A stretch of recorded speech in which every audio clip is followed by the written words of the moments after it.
Hello. I'd like to introduce some techniques that you can use for research for the Music 351 series. This could be for papers in which you want to do some research using Oxford Music Online. So we'll start first by walking you through how to find and access articles on Oxford Music Online and how to attribute and cite a source from Oxford Music Online. So we'll start with at the portal web page, and we'll want to search for library. Then we'll go to databases. And then we can go by subject, databases by subject music. Oxford Music Online is the first of the databases that we can use to do research. This is your first stop if you want to find more information on a composer or a genre. Today we'll be looking at Oxford Music Online and then also Proquest, both available through the music link. First, let's look for Oxford Music Online.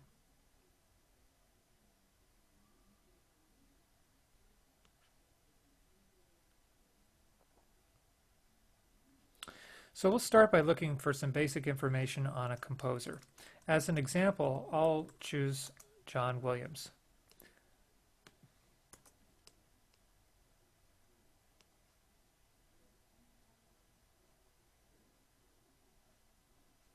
Okay, right away, here's the first link that we get on Oxford Music Online.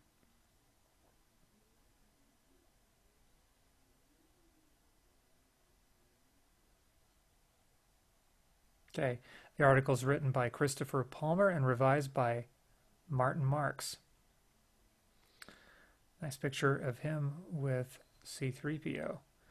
Okay, so then we would want to read the article to summarize significant points of the biography, attribute, and cite the source. So this would be, you would want to cite information that's beyond common knowledge. So John Williams is an American film composer. That would be considered common knowledge, that he scored the Star Wars films. But if you wanted to mention something about his background, that John Williams began his musical career studying the piano at the age of 8, served in the Air Force, in the U.S. Air Force, attended the Juilliard School of Music, and worked as a pianist in jazz clubs and recording studios. So that's a more significant detail, something that was paraphrased, that is restated in my own words, based on this article. So I would want to attribute and cite that source. So let's go into our document, and let's say we want to we start with an attribution. An attribution indicates where we got the information, who wrote it. So in this case, according to Christopher Palmer and Martin Marks,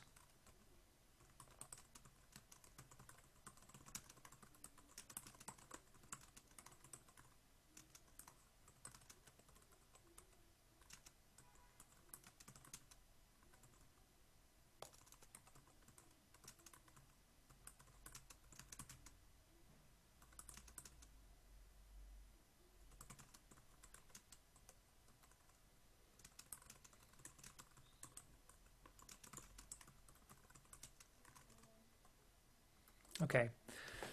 According to Christopher Palmer and Martin Marks, John Williams began his musical studies on piano at the age of 8 years old and later attended the Juilliard School. Okay, so those are some specific points, and I would need to then, I've attributed the information, I've summarized it, and now I need to cite it. So at the end of the first period that includes the cited information, I will want to insert a footnote in my Word document. Insert at the bottom of the page using numbers, insert. And now I will need to insert my information. Now, for Oxford Music Online, there's a very useful citing feature here. The pencil, if you click on this pencil here, it will give you the basic information that you need in a variety of different formats.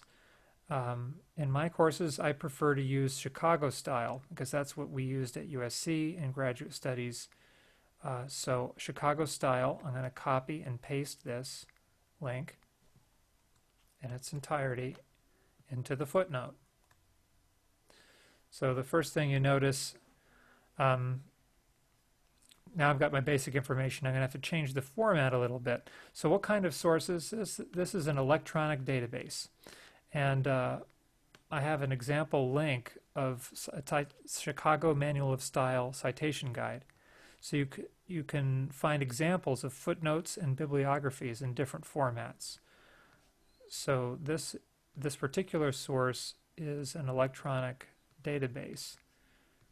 So we would need to find that website content. Okay, so website content needs to include the name of the website, the date that it was published, and a URL. But all that information is given for us here in the Oxford Music homepage. Now, one thing to note is in the footnote style, the author's names are given first and last name with commas.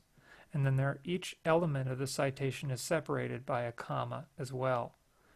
And then it ends with a period. So we might have to alter that a little bit. So notice this is given last name, first name. We're going to save that information. I'm going to use that later in my bibliography. So I'm going to put that in here for now. But now let's fix the footnote. So it needs to be Christopher Palmer, first name, last name, and Martin Marks, comma, title of the article, John Williams, comma, published in Grove Music Online, comma, 31st of January 2020, accessed April 6, 2020, and then the URL. If you want to, you can insert a space at the end, which will make that a hyperlink. So you can click on that and it should go right to the source that you want. All right, so that's looking pretty good so far. That's our footnote style, but then we need to do a little bit of formatting adjustments. So we're going to need to highlight the footnote. We want it to be the same font that we're using in our paper. So when you're cutting and pasting documents, you're going to have different kinds of fonts. I like Calibri. That's my font of the month, so I'm going to use that for the body of my essay. A Calibri 12-point font. So I want to use the same font style in the footnotes as I do in the paper. So I'm going to start by selecting Calibri. Now footnotes are going to be a different size. They're going to use 10-point font as opposed to 12-point. So I'm going to select it 10-point. There we go. And now we're in business. That's a good footnote. Now you can continue and make other observations as needed if you're doing a biography of a composer. Okay, in this case, is there anything else we want to add about John Williams? Something specific about him?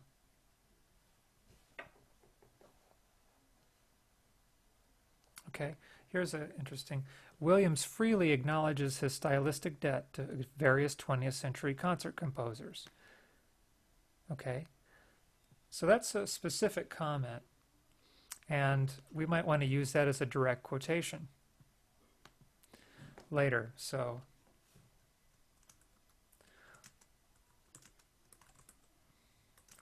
in this case, we need an attribution, Palmer and Marks.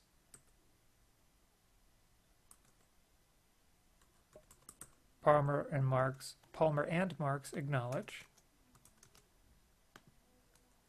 And then we'll paste in the direct quotation. Direct quotation I use when I am using the exact words of the author without summarizing, changing, paraphrasing them in any way. I want them to appear as the author stated. So here I've got Palmer and Marks acknowledge. I want to avoid using the same word, acknowledge, so point out. Palmer and Marks point out Williams freely acknowledges his stylistic debt to various 20th century concert composers. Good. I'm going to change that to Calibri font again. We want it to be the same font, and then we need another footnote here because that's a direct quotation. insert footnote, bottom of the page. Okay, now when you have two footnotes in a row and they're both from the same source, you use an abbreviation called ibbit, which is a Latin word which means as above. So that just means it's the same information above. And if this is an electronic database that doesn't have page numbers, you can just leave it that way. Ibbit means it's the same source, same information exactly. If it's a book and it has different page numbers, then you might have ibbit page 32 or something like that. But in this case, same resource, ibbit. Great. So now you have an idea of how to approach attributing and citing a source from Oxford Music Online. You can use these for information about composer biographies, but you can also use them for genres, for histories of genres or musical styles. For example, let's say you wanted to discuss the history of the symphony or film music in general. You could also find an article on film music and explore the history of the genre through that article here. Here's an article by Mervyn Cook.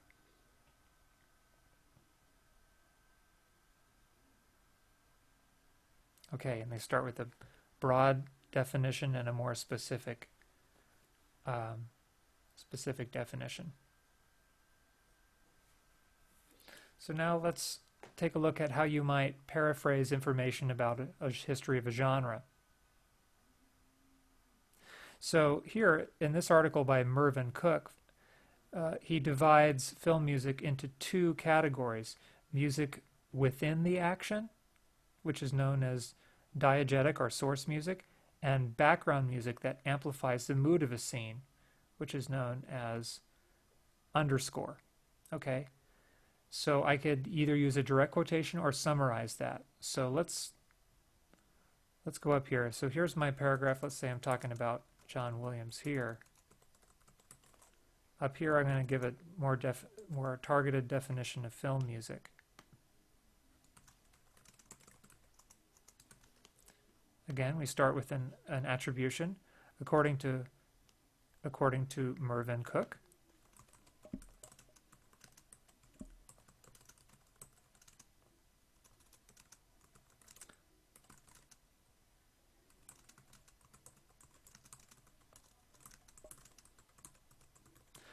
Film music can be divided into two categories: source music and underscore. Okay, so that's a summary or paraphrase of that information. I have my attribution. I have given my summary. I need a citation. We're going to insert footnote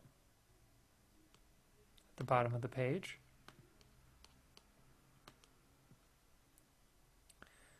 Click the Cite button. We want that in Chicago style. Control or Command C to copy that, or you can use Edit, Copy, and Control or Command V or paste. And we do the same formatting adjustments that we did earlier, making sure that's the right font size and style. And then make your adjustments. Mervyn Cook, film music, replacing the periods with commas. There we go. All right. Now we got our footnote. So now you have an idea of how to use Oxford Music Online for essays on genres, composers. Okay. You also have an idea about how to cite your source using footnotes. Now, after you've cited your sources as footnotes in the body of your paragraph, you're also going to need to include your information in a bibliography. So let's take, for example, the information that we put about John Williams, the film composer. So we have some down here, this article by Christopher Palmer and Martin Marks on John Williams.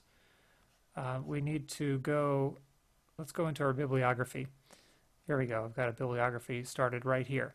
So here I have that information that I cut and pasted right from Oxford Music Online Cite button. So the bibliography is going to be alphabetized according to the author's last name.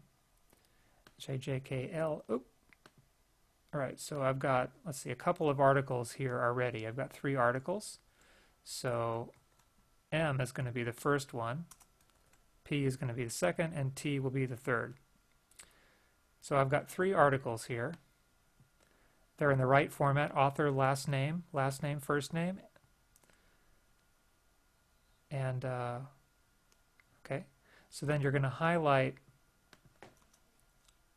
your sources here, and then use the ruler to slide over and indent a ½ an inch the second line. And you can drag the top line back so you get what's called a hanging indent, where the first line is flush with the left, but the other lines are indented ½ an inch. And that separates it and makes it easier to read to identify your separate sources in your bibliography. And those will be a 12-point font, same style as the body. Now, in terms of the format of the bibliography is going to be, examples are going to be given in the Chicago Style Citation Guide. So books, for example, here's an example of a footnote from a book. It appears the publisher information is in parentheses, and the information is separated by commas. And here's an example of the same source in a bibliography. Author, last name, first name, information separated by periods. No parentheses here. Okay. All right, so that's the basics for Oxford Music Online. Now let's take a look at a more advanced use of research. Let's say you're doing a research paper, or you want to find a peer-reviewed journal article to support your essay, an essay that you're writing. So let's start again at the library website. We'll go to databases, and we can go to music. Let's start with the second item on the list, Proquest. This will help find books, peer-reviewed books and journal articles. Okay. Now it brings up a search box, and in this case I want to find some information on the composer John Williams. So I'm going to type in John Williams and use quotation marks to indicate that I want that to be one search for John Williams, not separately John Williams and Williams, but the composer John Williams. And let's say I want to look for a book specific. So let's do a search and see what we come up with. Only one source, so that narrows it down. Let's click on that.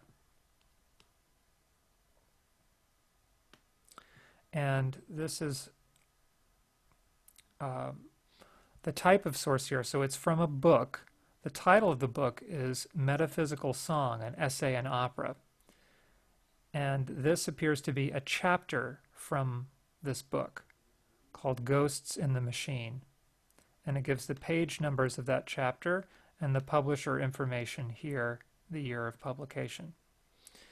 So I can get, in this case, I got the full text of this book chapter here, and I can read it. And I scanned ahead. I was looking for John Williams.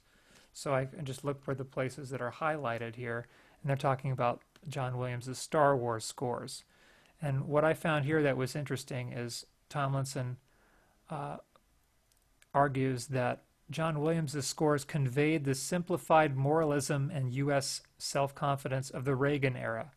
So in other words, he's saying that the Star Wars films reflected the 1980s well, and the historical moment of Ronald Reagan's presidency and the nationalism and self-confidence that era embodied. Okay.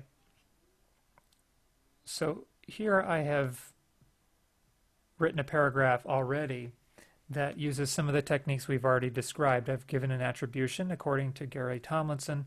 John Williams scores to the Star Wars films. In this case, I wanted to use a direct quotation. They conveyed the simplified moralism and U.S. self-confidence of the Reagan era. So I include my footnote right after the punctuation, but before the quotation mark.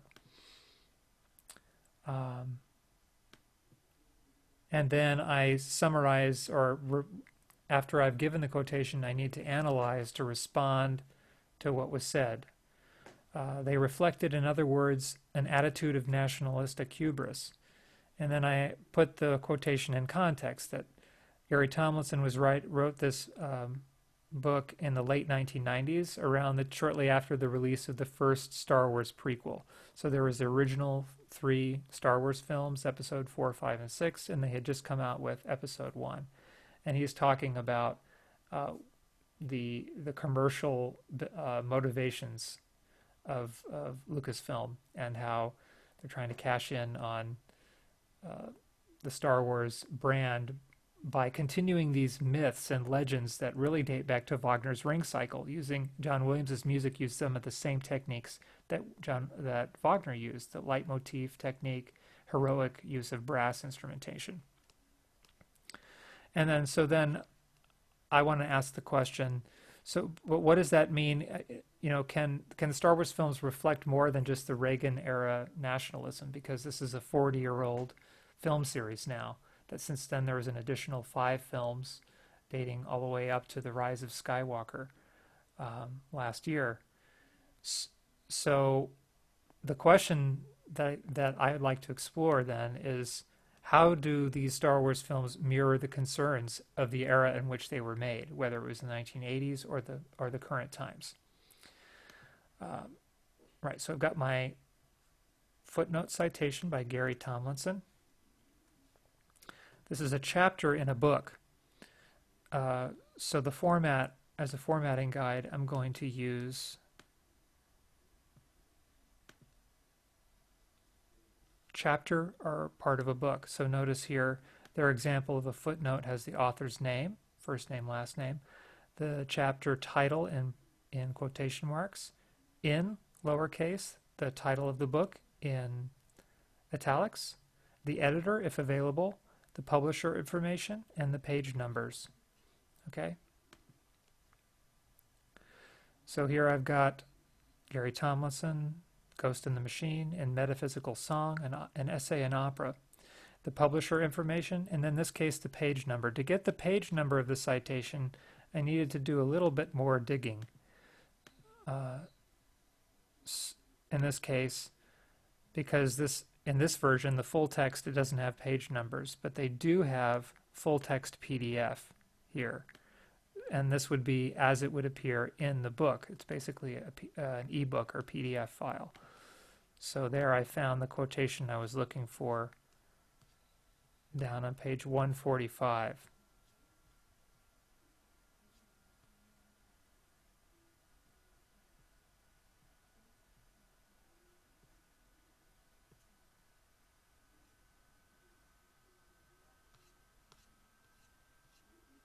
So you can read the information in whatever source you want, but when you're wanting to cite it accurately, you might need to refer to the PDF file to get the exact page numbers.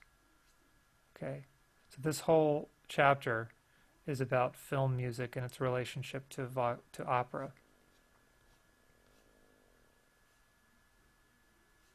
Okay, so there we go. There's the quotation that I used. Okay. Now, so that's the citation. So page 145, that's indicated with a comma and a number. That's the page number. And then in my bibliography, it's the same information, slightly different format. Notice here in the bibliography for a book chapter, the page numbers of the chapter are given right after the title of the book and before the publisher information. So it's a little bit of a hiccup, a little bit of difference. And then they're separated by periods, and each section is capitalized, as opposed to the footnote, in which they're not capitalized there. There's a page numbers after the title. So just pay attention to detail and use the information that you find in the Chicago Manual of Style Citation Guide. So I hope that's been helpful for you, giving you some ideas about how to use Oxford Music Online and Proquest in doing some research, how to attribute and cite your sources. Good luck with your projects.